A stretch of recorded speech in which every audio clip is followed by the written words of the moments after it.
Hello, this is Ben Askren, and this is the Funky State of the Union. 2019 is an outstanding year for the UFC, specifically because the welterweight division is getting so exciting. After many years of waiting, I finally made my debut in the UFC's welterweight division.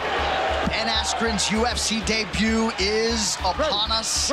He draws Robbie Lawler in his first UFC start. I chose that fight because I thought he was the toughest guy in the division.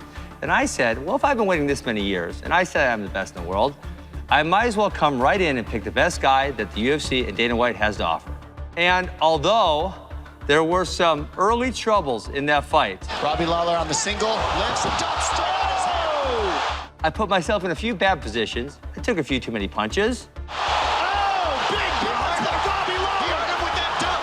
He hurt him with that dump. It's not looking good. The good guy still prevailed. I got my hands around his neck. I squeezed him till his arm dropped, left him unconscious, and got my hand raised. And this is all Askren needed.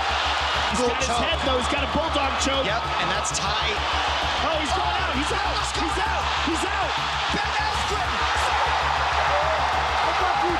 Also happening in the welterweight division was an unfortunate upset. The man they call Marty pulled off what some may say is the biggest upset in welterweight division history when he beat my good friend Tyron Woodley. Now, we all know Marty is a faker and a fraud, and we know that he will not stay at the top of the welterweight division.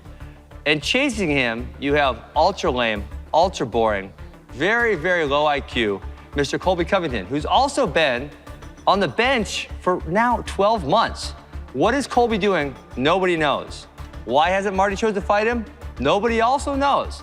But I can tell you, in less than 1 month, I will be in Las Vegas, Nevada, beating up George Masvidal, and we will push this division forward. 2019 is the year of Funky Ben Askren because Dana White made the UFC fans wait so long for an official introduction into myself, and the fans are gravitating towards my genuineness, my realness, and the fact that I don't act like a fake tough guy dum-dum 24/7. Let's take a look at the general state of the welterweight division. The man they call Marty Usman.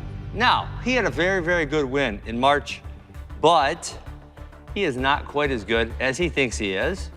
And I have known this man for a very long time, and I can tell you that his personality he shows forward is completely fraudulent. If I do end up fighting Marty from Nebraska, I can tell you this. His wrestling skills may be good, but they just are not up to par with what Funky Ben is going to bring to the cage. Number 2 will be Mr. Colby Covington. And like I said earlier, his stick is completely played out. He came into a time when, you know, people kind of thought what he was doing was funny or catchy, but now he just comes off as dumb and boring. And although he might get the next shot against Marty, we know that's probably not going to go so well for him, and he will go back down to the bottom of the ladder.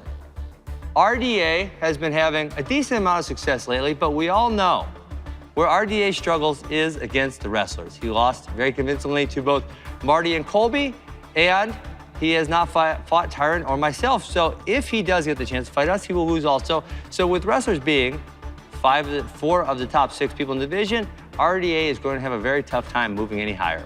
George is a degenerate, IHOP-loving son of a gun. This man, I would say it's very difficult to be lower IQ than Colby Covington, but George has somehow managed to do that. He acts tough, but then he has to be forced into a fight with me, and I can tell you for sure on July 6th, George will pay. I am looking forward to getting in the cage with George Masvidal because I know his skills don't nearly match up to mine. It's gonna make me look really good, it's gonna make him look really bad, and it's going to push me towards that title shot with Marty. Fans, I can promise for 2019, there will be never another year where the welterweight division is so much fun, you enjoy it so much, and Funky Ben will be on top.